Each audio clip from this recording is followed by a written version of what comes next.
Hello दोस्तों, आप लोग कैसे हैं। आशा करता हूँ कि आप लोग अच्छे होंगे। जैसे कि मैं आपको बताया था कि रात को मैं active and passive voice upload कर दूंगा 11 बजे, बट कुछ टेक्निकल प्रॉब्लम के कारण मैं वीडियो रिकॉर्ड नहीं कर पाया। इसके लिए मैं माफ़ी चाहता हूँ। अभी जो है कि मॉर्निंग में मैं वीडियो को रिकॉर्ड कर रहा हूँ और आपको रिकॉर्डिंग के बाद जस्ट आपको वीडियो मिल जाएगी, ठीक है। तो चलिए हम लोग पढ़ने चलते हैं। इस वीडियो में मैं आपको एक्टिव एंड पैसिव वॉइस बनाना सिखाऊंगा और इतना आसानी से आप सीख जाओगे कि फिर जीवन में कभी बिल्कुल इसमें गलती नहीं करोगे। यानी कभी भी आपको एक्टिव एंड पैसिव वॉइस गलतियाँ नहीं हो सकती आपसे, या आप जीवन में अब किसी को पढ़ा सकते हो एक्टिव एंड पैसिव वॉइस को। क्लियर? तो चलिए मैं आपको बिल्कुल इतना आसानी से समझाने की कोशिश करता हूं कि शायद आपने कभी ऐसा सोचा ही नहीं होगा कि आप इतनी आसानी से समझ सकते हो, ठीक है। और ना ही आपको कभी ऐसा बताया गया होगा, क्योंकि मैं कॉन्सेप्ट पे बात करूंगा, मैं फालतू की बकवास पे नहीं बट कॉन्सेप्ट पे बात करूंगा कि कौन सा कॉन्सेप्ट हमारे लिए ज़रूरी है ताकि मैं active and passive voice solve कर सकूं, ठीक है।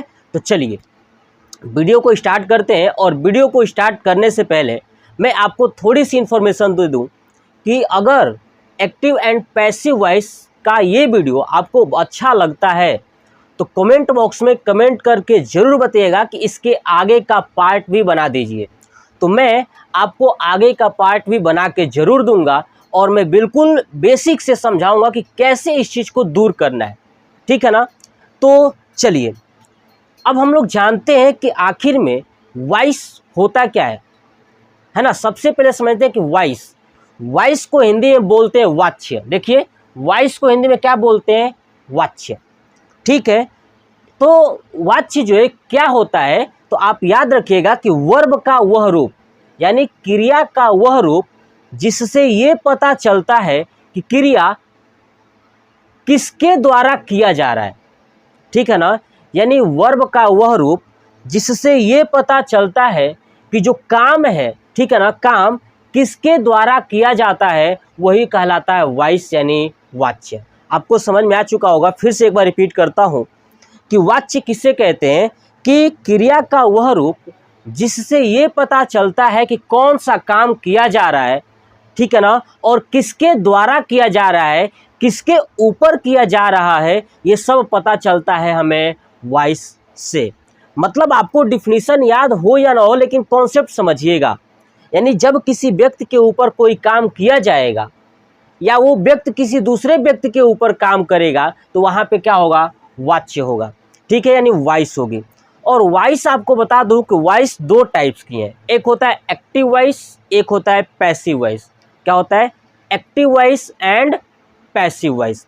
अब समझते हैं कि एक्टिव वॉइस क्या है। देखिए एक्टिव वॉइस को क्या बोलते हैं हिंदी में, सिंपल वे में समझाने के लिए आपको लिखा है मैंने कृतवाच्य। क्या लिखा है? कृतवाच्य। यानी एक्टिव वॉइस को क्या बोलते हैं? कृतवाच्य। और पैसिव वॉइस को बोलते हैं कर्मवाच्य। अब मैं आपको समझाऊं कि एक्टिव वॉइस क्या होता है, कि जहां पे सब्जेक्ट प्रधान होता है, यानी सब्जेक्ट यानी कर्ता के द्वारा किसी कार्य को किया जाता है, तो उस समय क्या कहेंगे कि वो है एक्टिव वॉइस यानी कृतवाच्य। लेकिन जहां पर कर्म के द्वारा कोई काम किया जाता है वहां पे हम कहेंगे कर्मवाच्य यानी पैसिव वॉइस। क्लियर? तो आपको समझ में आ चुका होगा कि एक्टिव वॉइस क्या है, कि जहां पर जिस सेंटेंस में, ठीक है, कोई काम कर्ता के द्वारा किया जाता है वो क्या होता है? Active voice. यानी सब्जेक्ट के द्वारा काम किया जाता है वो एक्टिव वॉइस होता है। और जो ऑब्जेक्ट यानी कर्म के द्वारा काम किया जाता है वहाँ पे पैसिव वॉइस होता है। तो हम लोग यही सीखेंगे कि अगर आपके सामने कोई सेंटेंस दे दिया जाए एक्टिव वॉइस में, यानी कर्ता के द्वारा कोई काम किया जाता हो, तो उसे आप ऑब्जेक्ट के द्वारा कैसे काम कराओगे, ठीक है, या ऑब्जेक्ट के थ्रू उसे कैसे बताओगे, ये हम पैसिव वॉइस बनाना सीखेंगे। जैसे एग्जाम्पल के तौर पे मैंने लिखा है मेरा नाम Ajay Verma writes a letter, है ना। अजय वर्मा एक पत्र लिखते हैं, ठीक है। तो मैंने बताया है कि अजय वर्मा एक पत्र लिखते हैं, लेकिन उसी चीज को ये आप समझिए कि ये है एक्टिव वॉइस। क्या है ये? Active voice. अब आप देख रहे हो कि इसमें मेन सब्जेक्ट कौन है, तो यहाँ पे अजय वर्मा। अजय वर्मा क्या है? सब्जेक्ट है, यानी सब्जेक्ट के द्वारा एक पत्र लिखने का काम किया जा रहा है, इसीलिए इसे बोलेंगे एक्टिव वॉइस। क्लियर? चलिए अब क्या लिखा जा रहा है, तो एक पत्र। अब पत्र को यानी ऑब्जेक्ट को आगे रखेंगे तो पैसिव वॉइस में चेंज हो जाएगा। देखिए चेंज क्या हो, a letter is written by Ajay Verma, यानी एक पत्र अजय वर्मा के द्वारा लिखा जाता है। ठीक है, एक पत्र अजय वर्मा के द्वारा लिखा जाता है। मतलब यहाँ पे पत्र को मैंने आगे रख दिया, इंपॉर्टेंट दे दिया, इसलिए कन्वर्ट हो गया पैसिव वॉइस में, है ना। किस में कन्वर्ट हो गया? तो पैसिव वॉइस में। आपको समझ में आ चुका होगा कि एक्टिव वॉइस और पैसिव वॉइस क्या होता है। चलिए अब हम लोग जानते हैं कि एक्टिव से पैसिव बनाना हो तो क्या क्या हमारे दिमाग में होना चाहिए। चलिए मैं आपको सिर्फ 5 कॉन्सेप्ट बताऊंगा। अगर ये 5 कॉन्सेप्ट आप दिमाग के अंदर फीड कर लेते हो ना, तो आपका पूरा active and passive voice complete हो जाएगा। और 5 कॉन्सेप्ट में 3 कॉन्सेप्ट ऐसे हैं जो सब में प्रयोग होगा, है ना। 3 कॉन्सेप्ट ऐसे हैं, चाहे कोई भी टेंस हो, प्रेजेंट का हो, पास्ट का हो, फ्यूचर का हो, 3 कॉन्सेप्ट सब में लागू होगा। ठीक है, और 2 कॉन्सेप्ट आपके दिमाग के अंदर होना चाहिए। चलिए 5 कॉन्सेप्ट क्या है। पहला कॉन्सेप्ट देखिए, मैंने लिखा है टेंस में परिवर्तन। पहला यही होना चाहिए कि टेंस में परिवर्तन करना है। टेंस में क्या करना है? परिवर्तन करना है। क्लियर? तो याद रखिएगा पहला रूल यही है कि टेंस में परिवर्तन। दूसरा रूल, वर्ब का थर्ड फॉर्म का प्रयोग। चाहे कोई भी टेंस हो, ध्यान रखिए कोई भी टेंस हो, सब में वर्ब का थर्ड फॉर्म ही लगेगा। पैसिव वॉइस जब बनाओगे तो पैसिव वॉइस में हमेशा वर्ब का थर्ड फॉर्म ही लगाना, चाहे कोई भी टेंस हो। बिल्कुल याद रखिए, चाहे कोई भी टेंस हो तो वर्ब का थर्ड फॉर्म ये लगाना है और टेंस में परिवर्तन करना है। क्लियर? टेंस में परिवर्तन आपको सिखाऊंगा, चिंता नहीं करना है। थर्ड नंबर, सब्जेक्ट ऑब्जेक्ट के जगह पे आप देखिए यहाँ पे मैंने तीर लगाया है, 2 तरीके का तीर, एक ऊपर की तरफ एक नीचे की तरफ। इसका मतलब कि जो सब्जेक्ट होगा उसे ऑब्जेक्ट के जगह पे लिख देना है और जो ऑब्जेक्ट होगा उसको सब्जेक्ट के जगह पे लिख देना है। देखिए यहाँ पे मैंने एग्जांपल में लिखा था Ajay Verma writes a letter, तो देखिए अजय वर्मा को लास्ट में लेटर के जगह पे कर दिया हूँ और लेटर को पहले कर दिया हूँ, तो सब्जेक्ट को ऑब्जेक्ट के जगह पे लिख देना है और ऑब्जेक्ट को सब्जेक्ट के जगह पे लिख देना है। ये हमारा रूल्स सबके लिए होगा, चाहे कोई भी टेंस हो। चलिए तीसरा क्या है? प्रोनाउंस का परिवर्तन, यानी कोई प्रोनाउन दिया होगा तो उसका हमें परिवर्तन करना होगा। अब कौन कौन से प्रोनाउन होते हैं मैं आपको प्रोनाउन जैसे अभी मैं इसमें बताऊंगा, या मैं पिछले वीडियो में प्रोनाउंस पढ़ा चुका हूं वहां भी आप देख सकते हैं, या मैं पिछले वीडियो में प्रोनाउंस पढ़ा चुका हूं वहां भी आप देख सकते हैं कि कौन कौन से प्रोनाउंस होते हैं। क्लियर? अभी मैं बताऊंगा, अभी चिंता नहीं करना है। नेक्स्ट है बाई का प्रयोग। बाई का प्रयोग ध्यान से सुनिए, जब भी आप सब्जेक्ट को ऑब्जेक्ट के जगह पे लिखेंगे तो उसके पहले बाई का प्रयोग लगाएंगे। यानी जब भी आप सब्जेक्ट को ऑब्जेक्ट के जगह पे लिखोगे तो उसके पहले आपको बाई का प्रयोग करना है। किसका करना है? बाई का प्रयोग करना है। चलिए तो ये था हमारा 5 रूल्स। अब चलिए लास्टवा, यानी कंटिन्यूअस, यानी जब भी ऐसा सेंटेंस दिया जाए, यानी जब भी ऐसा एक्टिव वॉइस दिया जाए जो कंटिन्यूअस टेंस में हो, किस में हो? जो कंटिन्यूअस में हो, तो कुछ नहीं करना है, उसमें बस BEING जोड़ देना है हेल्पिंग वर्ब के बाद। चलिए मैं आपको ये समझाता हूँ बेसिक से। चलिए अब पहला पढ़ते हैं टेंस में परिवर्तन। यानी आपके सामने मैंने ये टेंस लिखा हुआ है, प्रेजेंट के 4 टेंस होते हैं, पास्ट के 4 टेंस होते हैं, फ्यूचर के 4 टेंस होते हैं। तो देखिए प्रेजेंट का present indefinite tense, present continuous tense, present perfect tense, present perfect continuous tense, past indefinite tense, past continuous tense, past perfect tense, past perfect continuous tense, future indefinite tense, future continuous tense, future perfect tense, future perfect continuous tense. ये total 12 के 12 होते तो हैं, लेकिन इसमें से 4 ऐसे हैं जिनका परिवर्तन होता ही नहीं है, कोई भी परिवर्तन नहीं होता है, वैसे के वैसे रहते हैं। चलिए मैं आपको बताता हूं। तो याद रखिएगा पहले कैसे कि चारों में से ये चारों का सीक्वेंस याद रखिए, present indefinite, present continuous, present perfect continuous. ऐसे ही फ्यूचर का याद रखिए, ऐसे ही पास्ट का याद रखिए। तो जब आप सबका सीक्वेंस याद रखोगे तो याद रखिएगा कि प्रेजेंट का जो चौथा वाला है प्रेजेंट परफेक्ट कंटीन्यूअस टेंस, उसमें कोई परिवर्तन नहीं होगा। तो इसी तरह जितना भी चौथा वाला है सब में प्रयोग नहीं होगा, यानी इसका कोई परिवर्तन नहीं होगा। प्रेजेंट परफेक्ट कंटीन्यूअस टेंस का पैसिव वॉइस कोई परिवर्तन नहीं होगा। Present past perfect continuous tense में भी कोई परिवर्तन नहीं होगा। फ्यूचर परफेक्ट कंटीन्यूअस टेंस में भी कोई परिवर्तन नहीं होगा। तो तीन ऐसे हो गए जिसका हमें परिवर्तन करना ही नहीं है टेंस में, यानी हूबहू वैसे लिख देना है।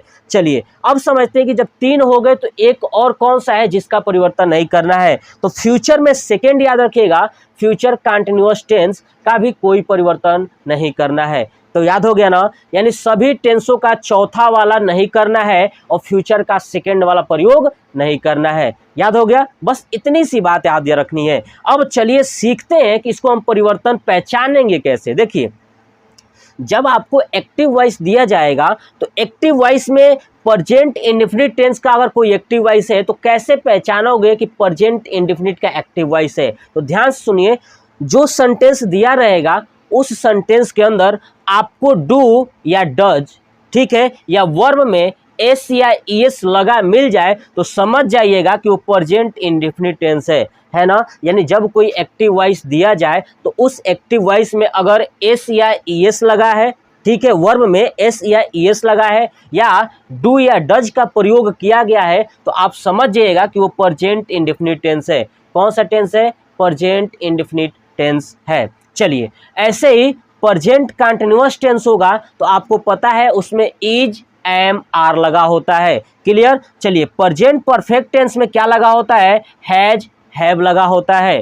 प्रेजेंट परफेक्ट कंटीन्यूअस टेंस में क्या लगा होता है? हैज, हैव, बीन, यानी हैज बीन, हैव बीन। ठीक है, चलिए ऐसे ही पास्ट इंडेफिनिट टेंस में क्या लगा होता है? तो याद रखिएगा, या तो डिड लगा होगा या वर्ब का सेकेंड फॉर्म लगा होगा, या तो डिड लगा होगा या तो वर्ब का सेकेंड फॉर्म लगा होगा। चलिए उसके बाद पास्ट कंटीन्यूअस टेंस में क्या लगा होगा?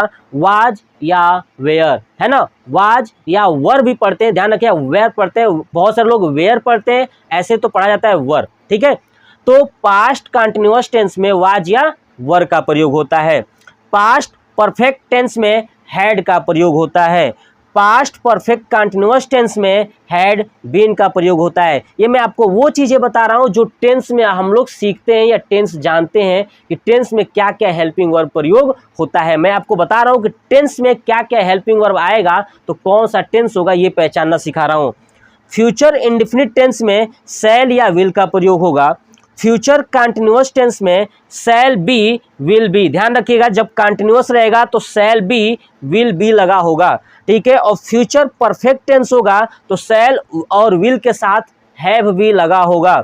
और ऐसे ही फ्यूचर परफेक्ट कंटीन्यूअस टेंस होगा तो शैल, विल के साथ हैव भी लगा होगा, उसके साथ बीन भी लगा होगा। तो आपको समझ में आ गया कि जब ऐसे टेंस में ये हेल्पिंग वर्ब दिख जाए तो आप समझ जाएगा कि कौन सा टेंस है। अब हम जानते हैं कि अगर किस टेंस में रहा तो किस टेंस में परिवर्तन करोगे। तो देखिए मैं ऊपर से ये चार का प्रेजेंट का बताऊंगा, वैसे ही पास्ट का करना है, वैसे ही फ्यूचर का करना है। तो याद रखिए, देखिए अगर आपका कोई active voice present indefinite tense में है, यानी उसमें डू या डज का प्रयोग हुआ है या वर्ब में एस या ईएस लगा है, तो आपको क्या करना है कि इस प्रेजेंट इंडेफिनिट टेंस को परिवर्तित करना है जस्ट इसके नीचे वाले में। किसमें? प्रेजेंट कंटीन्यूअस टेंस में। यानी प्रेजेंट इंडेफिनिट टेंस में कोई हेल्पिंग वर्ब लगा हुआ है, एस या ईएस या डू या डज लगा हुआ है, तो आप उसमें जो हेल्पिंग वर्ब लगाओगे उस इज, एम, आर में से लगाओगे, है ना। यानी पहले वाले का जो प्रयोग होगा हेल्पिंग वर्ब वो दूसरे वाले का प्रयोग हो जाएगा। यानी पहले वाले सेंटेंस में क्या प्रयोग कर देंगे? दूसरे वाले का हेल्पिंग वर्ब प्रयोग कर देंगे। ऐसे ही आप पास्ट में देखिए, पास्ट इंडेफिनिट टेंस में अगर डिड या वर्ब का सेकेंड फॉर्म एक्टिव वॉइस में मिल जाए तो जब पैसिव बनाओगे तो इसके दूसरे वाले में यानी वाज या वर का प्रयोग करोगे। ऐसे ही फ्यूचर इंडेफिनिट टेंस में अगर शैल या विल दिख जाए तो आप उसको तुरंत फ्यूचर कंटिन्यूअस यानी जस्ट उसके नीचे वाले में परिवर्तित कर दोगे, शैल बी या विल बी का प्रयोग कर दोगे। आगे समझ में चलिए, अब समझते हैं कि दूसरा प्रेजेंट कंटिन्यूअस टेंस। देखिए मैंने बताया कि जब भी कंटिन्यूअस आएगा, कंटिन्यूअस में चाहे प्रेजेंट का हो चाहे पास्ट का हो, फ्यूचर का तो बनेगा ही नहीं, फ्यूचर कंटिन्यूअस टेंस का तो बनेगा ही नहीं। तो प्रेजेंट या पास्ट का कंटिन्यूअस हो तो आप कुछ नहीं करना है, जो इसका हेल्पिंग वर्ब है इसके साथ BEING जोड़ देना है, बीइंग जोड़ देना है। ध्यान रखिएगा कि अगर प्रेजेंट कंटिन्यूअस टेंस में दिया है इज MR का प्रयोग किया है तो वैसे ही रहेगा, बस उसमें BEING जोड़ दीजिएगा। क्लियर? चाहे पास्ट का भी हो उसमें भी जोड़ दीजिएगा। चलिए अब जानते हैं तीसरा प्रेजेंट परफेक्ट टेंस जानते हैं, जिसमें लगा होता है हैज या हैव। तो जब भी प्रेजेंट परफेक्ट टेंस मिल जाए तो आप उसको प्रेजेंट परफेक्ट कंटिन्यूअस टेंस में बना दीजिएगा, यानी तीसरे वाले को चौथे में परिवर्तित कर देना है। पहले वाले को दूसरे में बदलना था और दूसरे वाले को वैसे ही रखना है, बस उसमें BEING जोड़ देना है और तीसरे वाले को चौथे में बदल देना है और चौथा का तो कोई परिवर्तन ही नहीं होगा। आपको समझ में आ गया? ध्यान सुनिए फिर से, पहले वाले को दूसरे में बदल दीजिए, है ना, इज MR लगा दीजिए और दूसरे वाले को क्या करना है, वैसे ही रहने देना है, बस उसमें BEING जोड़ देना है।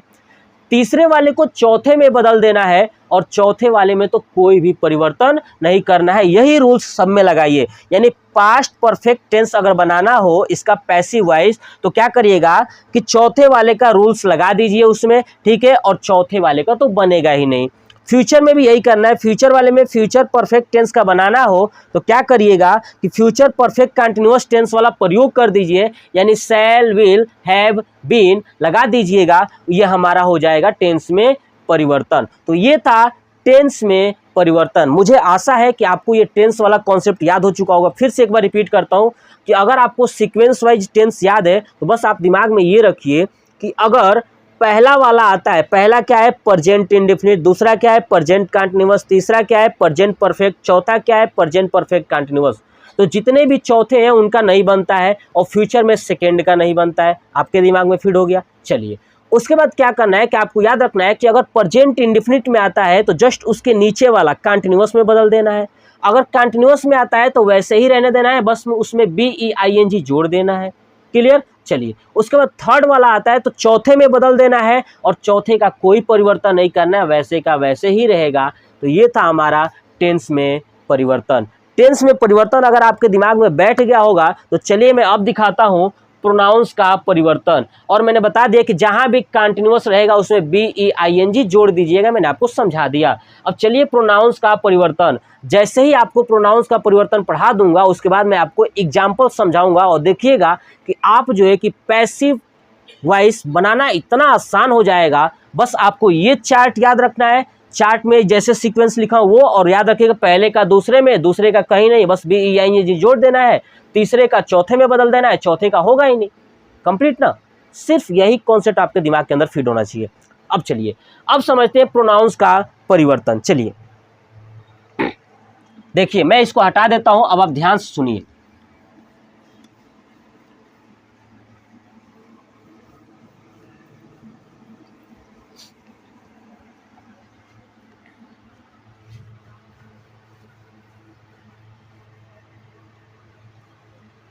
चलिए जानते हैं प्रोनाउन में परिवर्तन। प्रोनाउन में परिवर्तन, देखिए जब भी प्रोनाउन में परिवर्तन किया जाएगा तो आपको क्या क्या याद रखना है। देखिए एक होता है सब्जेक्ट और एक होता है ऑब्जेक्ट। आप ये दो चीजें याद रखिएगा, सब्जेक्ट और ऑब्जेक्ट। आप इसमें इसका मतलब क्या है कि जब आप पैसिव वॉइस बनाओगे तो जो चीज़ें सब्जेक्ट के जगह पे होगी, ध्यान सुनिए, जो चीज़ें सब्जेक्ट के जगह पे होगी उसको आप कहाँ लिखते हो? ऑब्जेक्ट के जगह पे। तो ऑब्जेक्ट के जगह पे लिखोगे तो ये वाला लिखना है। यानी मान लीजिए कि सब्जेक्ट के जगह पे यहाँ पे जो भी आएगा एक्टिव वॉइस में, और जब पैसिव वॉइस बनाते हैं तो उसको कहाँ लिखते हैं? ऑब्जेक्ट के जगह पे। तो ये वाला प्रयोग हो जाएगा उसके सामने वाला। चलिए अब मैं दिखाता हूँ। देखिए पहला होगा आई, तो आई होगा तो क्या लगाइएगा ऑब्जेक्ट में? मी। यानी आप ध्यान से सुनिए, इसमें भी तीर बना देता हूं ऐसे दोनों तरफ। जब आपके सामने कोई ऐसा सेंटेंस दिया जाए जिसमें ऑब्जेक्ट में के जगह पे मी हो, और जब ऑब्जेक्ट को सब्जेक्ट बना के लिखेंगे तो क्या लगाएंगे, आई लगाएंगे। आ रहा समझ में? चलिए, उसके बाद आई के साथ ये वी भी होगा, तो वी के लिए भी याद रखना वही तीर लगेगा, सबके लिए वही तीर लगेगा। अस, क्या याद रखना है, अस, है ना, वी का अस। उसके बाद याद रखिए यू, यू का यू, है ना, यू का यू में ही रहेगा, चाहे वो सब्जेक्ट हो चाहे ऑब्जेक्ट हो, सब जगह यू ही लगेगा। उसके बाद आता है ही, ठीक है, तो ध्यान सुनिए, ही का जो लगेगा वो लगेगा हिम, क्या लगेगा, हिम। चलिए, उसके बाद सी, है ना, देखिए ही जो है कि बॉयज के लिए और सी गर्ल्स यानी फीमेल के लिए। सी रहेगा तो ध्यान रखिए, सी का हमेशा, ठीक है, देखिए सी, देखिए अगर ही रहा तो हिम लगाइएगा और सी रहा तो हर लगाइएगा। याद रखिएगा ये कॉन्सेप्ट, ध्यान रखिएगा, क्या लगेगा, हर लगेगा। चलिए, उसके बाद इट रहेगा तो इट का इट ही लगाइएगा, ध्यान रखिएगा इट का इट ही लगेगा। क्लियर, आपको समझ में आ चुका होगा। उसके बाद एक लास्ट दे, दे रहेगा तो याद रखिएगा दे का देम लगाना है, क्या लगाना है, दे का देम। ये चार्ट आपको याद रखना है, आई का मी, वी का अस, यू का यू, ही का हिम, सी का हर, इट का इट, दे का देम, और लास्ट पोर्शन यानी नेम, यानी किसी व्यक्ति का अगर नाम है तो नाम वैसे का वैसे ही रहेगा, नाम में कोई परिवर्तन नहीं होगा। ठीक है, नाम में कोई परिवर्तन नहीं होगा, नाम वैसे का वैसे रहेगा। तो ये था प्रोनाउंस चेंज। तो आपको मैंने टेंस में परिवर्तन सिखा दिया, प्रोनाउंस में परिवर्तन सिखा दिया। अब आपको एक लास्ट कॉन्सेप्ट बताता हूँ, उसके बाद से हम लोग इसका एग्जाम्पल समझते हैं। लास्ट कॉन्सेप्ट क्या है, देखिए आपको वो चीज़ें याद होनी चाहिए, आप इसको नोट कर लीजिए या स्क्रीनशॉट ले लीजिए कि जब मी आएगा और उसको जब आप सब्जेक्ट बनाओगे तो क्या लिखोगे, उसके जगह पे आई लिखोगे। याद हो जाना चाहिए ताकि आपके दिमाग में फिट हो जाए, तो कभी भी आप एक्टिव से पैसिव वॉइस गलती नहीं करोगे। तो अब चलिए मैं इसको हटाता हूँ। देखिए, अब आप ध्यान से मेरी बात सुनिए, क्या क्या कॉन्सेप्ट देखना है। देखिए, जब कोई सेंटेंस एक्टिव वॉइस में होगा, एक्टिव वॉइस में होगा तो सेंटेंस कैसे लिखा गया होगा, पहला होगा सब्जेक्ट उसमें, ठीक है, सब्जेक्ट के बाद उसमें होगा, हो सकता है हेल्पिंग वर्ब, हेल्पिंग वर्ब के बाद जो है कि वर्ब होगा, है ना, वर्ब का कोई भी फॉर्म हो सकता है, फर्स्ट सेकेंड थर्ड कोई भी हो सकता है, फर्स्ट सेकेंड या थर्ड कोई भी हो सकता है, ठीक है। उसके बाद होगा ऑब्जेक्ट, क्या होगा, ऑब्जेक्ट, यानी जब एक्टिव वॉइस जो भी होगा सबसे पहले क्या लगा होगा, सब्जेक्ट, उसके बाद हेल्पिंग वर्ब, उसके बाद वर्ब का फर्स्ट सेकेंड या थर्ड कोई भी फॉर्म हो सकता है, उसके बाद क्या लगा होगा, ऑब्जेक्ट लगा होगा। क्लियर। अब आप ध्यान से एक बात सुनिए, अगर किसी सेंटेंस में ऑब्जेक्ट नहीं है, अगर किसी सेंटेंस में ऑब्जेक्ट नहीं है तो उसका पैसिव वॉइस नहीं बनेगा, उसका क्या नहीं बनेगा, पैसिव वॉइस नहीं बनेगा। क्लियर। कुछ सेंटेंस अपवाद में होते हैं जिनका पैसिव वॉइस बनाया जाता है, बट अपवाद ये बहुत कम होते हैं, मतलब कि 5% है, 95% में ऑब्जेक्ट अगर नहीं है तो पैसिव वॉइस नहीं बनेगा। चलिए, अब इसको जब पैसिव बनाओगे तो क्या करोगे, ध्यान से सुनिए, पैसिव बनाओगे तो इस ऑब्जेक्ट वाले को पहले ला के रख दोगे, यानी ऑब्जेक्ट को पहले ला के रख दोगे। तो ध्यान रखना है कि जब कहीं आई मी ऐसा कुछ हो तो उसको जब बनाओगे तो सब्जेक्ट, ये कहाँ ऑब्जेक्ट कहाँ आ रहा है, सब्जेक्ट के जगह पे, तो उसका सब्जेक्ट वाला प्रयोग करोगे। तो ये हो गया हमारा ऑब्जेक्ट। ऑब्जेक्ट के बाद आपको क्या याद रखना है कि ऑब्जेक्ट के बाद बिल्कुल यही हेल्पिंग वर्ब, क्या याद रखना है, helping verb. Clear. Helping verb के बाद हमेशा याद रखिएगा कि जब भी आप बनाओगे तो वर्ब का थर्ड फॉर्म लगेगा, चाहे कोई भी टेंस हो, पैसिव वॉइस में वर्ब का थर्ड फॉर्म ही लगता है। उसके बाद आपका क्या होगा कि ध्यान रखिएगा, बाई, बाई होगा, क्या होगा, बाई। सबके लिए ये कंफर्म है, ये सभी टेंस के लिए वर्ब का थर्ड फॉर्म प्लस बाई। उसके बाद क्या लगेगा कि आपका ये लास्ट वाला जो सब्जेक्ट बचा हुआ है ये लिख दीजिए, है ना, ये हमारा हो जाएगा पैसिव वॉइस, ये हमारा कन्वर्ट हो जाएगा पैसिव वॉइस में। यानी ऑब्जेक्ट को पहले लाना है, हेल्पिंग वर्ब लगाना है, वर्ब का थर्ड फॉर्म लगाना है, और सब्जेक्ट जो ये वाला ले जाके लिखोगे पीछे उसके पहले बाई जोड़ देना है। ये था हमारा एक्टिव से पैसिव वॉइस बनाने का तरीका। चलिए मैं एग्जाम्पल्स अब आपको अच्छे से समझाता हूँ। मैं आपके सामने बहुत सारे एग्जाम्पल्स लिखा हूँ, मैं आपको एक एक एग्जाम्पल्स पूरा पैसिव वॉइस कन्वर्ट कर भी दिया हूँ ताकि समय आपको कम लगे और आप आसानी से सीख सको। तो चलिए क्वेश्चंस पढ़ते हैं और उस क्वेश्चंस का आंसर मैं बताता हूँ। देखिए पहला है दे आर प्लेइंग क्रिकेट, यानी दे आर प्लेइंग क्रिकेट। आप देखेंगे कि दे शब्द सब्जेक्ट है, आर हेल्पिंग वर्ब है, प्लेइंग वर्ब है, क्रिकेट ऑब्जेक्ट है। तो आपको ये सेंटेंस दिख रहा है कि दे आर प्लेइंग क्रिकेट। अब आप सोचिए कि ये कौन सा टेंस था, ठीक है। पीछे मैंने बताया था टेंस, देखिए यहाँ पे लगा है आर, और आर किस में लगता है, तो प्रेजेंट कंटीन्यूअस टेंस में। अब आप सोचिए जब प्रेजेंट कंटीन्यूअस टेंस में आर लगा हुआ है तो उसका परिवर्तन प्रेजेंट कंटीन्यूअस का कंटीन्यूअस में ही होगा, बस उसमें BEING जोड़ देना है, ठीक है। तो चलिए मैं आपको दिखाता हूं। देखिए, और मैंने बताया था कि ऑब्जेक्ट को, जो ऑब्जेक्ट होगा उसको सब्जेक्ट के जगह पे रखना है। तो देखिए इस ऑब्जेक्ट को, क्रिकेट को मैंने सब्जेक्ट के जगह पे रख दिया, क्रिकेट। क्रिकेट के अनुसार इज लगेगा। देखिए आर यानी इज एम आर एक ही कैटेगरी का है, तो क्रिकेट के अनुसार इज लगेगा। यहाँ पे दे के अनुसार आर लगा है तो क्रिकेट के अनुसार इज लगेगा। उसके बाद BEING बीइंग। चलिए उसके बाद मैंने बताया था कि जो वर्ब है, वर्ब का थर्ड फॉर्म यानी प्लेड। अब देखिए यहाँ पे है दे, दे का आप देखेंगे प्रोनाउन चेंज बताया था, दे सब्जेक्ट के जगह पे है, जा रहा है ऑब्जेक्ट के जगह पे, तो दे का ऑब्जेक्ट के जगह पे क्या था, देम, तो देम। लेकिन याद रखिए उसके पहले क्या लगाना था, बाई। तो cricket is being played by them. हर समझ में। चलिए दूसरा, अजय लव्स मी।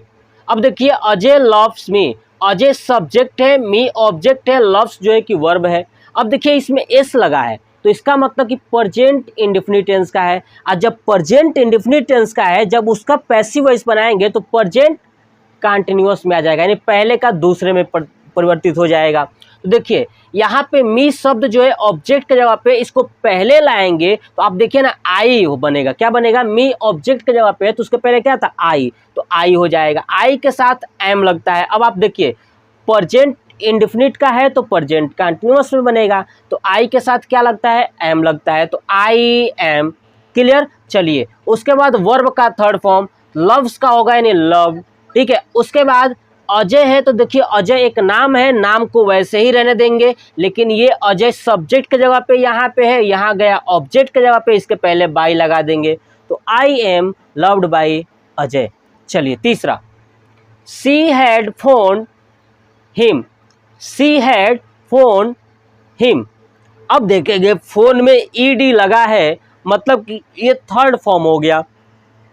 हैड लगा है तो इसका मतलब कि ये पास्ट परफेक्ट टेंस है। कौन सा है, past perfect tense. Past perfect tense का जैसे पैसिव बनाते हैं तो पास्ट परफेक्ट कंटिन्यूअस, यानी उसके ऊपर वाले को नीचे में बदल देते हैं। उसके साथ क्या लगाना है, हैड बीन लगाना है। चलिए अब चेंज करते हैं। देखिए यहाँ पे हिम है, हिम को जब सब्जेक्ट के जगह पे लिखोगे तो ही हो जाता है, क्योंकि ही का हिम होता है, तो ही। उसके बाद हैड है तो हैड, मैंने बताया था। उसके बाद क्या लगाना है, बीन लगाना है, तो बीन। वर्ब का थर्ड फॉर्म तो है ही है, थर्ड फॉर्म यही रहने दिया। उसके बाद क्या है यहाँ पे सी, सी देखिए सी जब ऑब्जेक्ट के जगह पे जाएगा तो सी का होता था हर, तो हर लगा दिया। हर से पहले क्या लगाना है, बाई शब्द लगाना ही लगाना है, मैंने आपको समझा दिया था। चलिए ऐसे ही देखते हैं चौथा, Ram was not helping Ajay. तो देखिए यहाँ पे राम वाज, अब वाज लगा है, इसका मतलब पास्ट कंटिन्यूअस टेंस का है। किसका है, पास्ट कंटिन्यूअस। तो पास्ट कंटिन्यूअस का पास्ट कंटिन्यूअस में ही रहेगा, बस उसमें BEING जोड़ देना है। तो चलिए ये है सब ऑब्जेक्ट, ऑब्जेक्ट को सब्जेक्ट बनाते हैं वैसे ही रहेगा, तो अजय। अब अजय के साथ वाज लगेगा या वर लगेगा, तो वाज ही लगेगा, तो अजय वाज। यहाँ पे नॉट है इसलिए नॉट लगाना जरूरी है, तो अजय वाज नॉट बीइंग। चलिए हेल्पिंग है तो हेल्पिंग का थर्ड फॉर्म हेल्प्ड होता है, तो हेल्प्ड। अब यहाँ पे सब्जेक्ट राम है, राम को जब लास्ट में लिखेंगे तो नाम वैसे का वैसे रहेगा, उसके पहले बाई लगा देना है, तो Ajay was not being helped by Ram. Clear. चलिए नेक्स्ट समझते हैं कि अब जो है कि ये निगेटिव अभी स्टार्ट हुआ है, तो we shall not have invited them. अब देखिए यहाँ पे देम है, देम किसका था तो दे का था, ठीक है। ये ऑब्जेक्ट की जगह पे आया है, जब इसको सब्जेक्ट की जगह पे करेंगे तो क्या हो जाएगा, दे हो जाएगा। तो दे के साथ क्या लगेगा तो विल लगेगा। यहाँ पे वी के साथ क्या लगा है, सेल लगा है, तो दे के साथ यहाँ पे क्या लगेगा, विल लगेगा। ये मैं आपको पीछे बता चुका हूँ किसके किसके साथ सेल लगता है, किसके किसके साथ विल लगता है, ठीक है, देख लीजिएगा वीडियो। तो we shall not have invited them, तो देम का हो जाएगा दे विल नॉट, है ना, they will not have been. अब देखिए ये आप देख रहे हैं शैल हैव किस में आता था, आपको याद है, फ्यूचर परफेक्ट टेंस में आता था। जब उसको चेंज करना होता है तो फ्यूचर परफेक्ट कंटिन्यूअस टेंस में चेंज करते हैं, राइट। तो बस वही करना है। देखिए we shall not have invited them को हो जाएगा दे के साथ विल नॉट हैव बीन, और उसके बाद थर्ड फॉर्म लगाना है, तो थर्ड फॉर्म तो है ही है, इन्वाइटेड लिख दिया, और थर्ड फॉर्म के बाद बाई लगाना है, और उसके बाद आगे क्या है, सब्जेक्ट की जगह पे वी, आइए जाएगा ऑब्जेक्ट की जगह पे तो हो जाएगा अस, वी का क्या हो जाता है, अस। ये मैंने आपको समझाया था। चलिए नेक्स्ट है, दे will not have cut the cake, they will not have cut the cake. अब आप देखेंगे कि यहाँ पे भी द केक जो है कि क्या है, ऑब्जेक्ट है, तो इसको पहले रखेंगे द केक। चलिए द केक के साथ क्या लगेगा, विल नॉट हैव बीन, अभी मैंने ऊपर समझाया था। चलिए कट का थर्ड फॉर्म कट ही होता है, तो कट का कट होगा, ठीक है, कट खुद ही थर्ड फॉर्म है। चलिए उसके बाद क्या लगेगा, कट के बाद बाई, और देखिए यहाँ पे देम लगा है, देम आप सोचिए किस सब्जेक्ट का देम होता था, तो दे का, और यहाँ पे देखिए दे है भी, तो दे का क्या हो गया, देम हो गया। चलिए अब आते हैं इंट्रोगेटिव, समझ लेते हैं क्या देखते हैं, इंट्रोगेटिव, यानी WH फैमिली वाला अगर हो कोई तो उसको कैसे हम करेंगे। देखिए आप इतना याद रखिएगा कि WH फैमिली में अगर कहीं भी अगर हु दिख जाए, क्या दिख जाए, हु, तो हु के जगह पे आपको लगा देना है बाई होम, क्या लगा देना है, बाई होम, ठीक है, याद रखिएगा। कोई भी एक्टिव वॉइस में अगर हु दिख जाए, केवल हु, तो उसके जगह पे आपको बाई होम लगाना है, क्या लगाना है, बाई होम। लेकिन अगर कहीं होम दिख जाए तो उसके जगह पे हु लगा दीजिए, क्या लगा दीजिए, हु, और बाकी जितने भी WH फैमिली है उसको वैसे का वैसे ही रहने दीजिएगा। चलिए समझते हैं, हु प्लेज क्रिकेट। अब देखिए प्ले जो है कि प्ले में एस लगा है, इसका मतलब ये जो है कि प्रेजेंट इंडेफिनिट का है, राइट। तो प्रेजेंट इंडेफिनिट का प्रेजेंट कंटिन्यूअस में बदलेगा, यानी इज MR का प्रयोग होगा। तो चलिए हु को क्या मैंने बताया, बाई होम, और देखिए यहाँ पे देखिए क्रिकेट है, और क्रिकेट क्या, क्रिकेट के साथ इज लगेगा, तो बाई होम इज, यानी WH के बाद क्या लगता है, हेल्पिंग वर्ब, तो इज, उसके बाद क्रिकेट, और प्लेज का क्या होगा, यानी प्ले जो प्लेयर्स होते हैं, प्ले का प्लेड होता है, तो by whom is cricket played. Clear. चलिए दूसरा, who does not play chess. अब देखिए डज नॉट लगा है, इसका मतलब कि ये भी प्रेजेंट इंडेफिनिट का है, तो प्रेजेंट कंटिन्यूअस में बनेगा, तो हु का बाई होम, और बाई होम जो है कि अब देखिए यहाँ पे कि क्या है, नॉट शब्द लगा है, देखिए क्या लगा है, नॉट शब्द लगा है, ध्यान सुनिए, नॉट लगा है, तो बाई होम के साथ हेल्पिंग वर्ब लगाना है, क्या लगाना है, इज, ठीक है, और उसके बाद नॉट, और नॉट के बाद चेस, उसके बाद आपका प्ले का हो जाएगा प्लेड। आपको एक बात जरूर याद रखना है कि जब भी आप WH फैमिली में हु वाले का बनाओगे तो हमेशा ध्यान रखिए लास्ट में ही आपका वर्ब आएगा, वर्ब का थर्ड फॉर्म लास्ट में ही आएगा। क्लियर। चलिए देखिए next, who are making noise, है ना, हु आर मेकिंग नॉइज, तो हु का क्या हो जाएगा, बाई होम, ठीक है, आर लगा है हु के लिए, तो बाई होम के लिए लगेगा इज लगा दिया। देखिए नॉइज है तो नॉइज का नॉइज ही होता है। चलिए उसके बाद आप देखिए ये प्रेजेंट कंटिन्यूअस का है, इसलिए BEING लगाना जरूरी है, तो लग गया।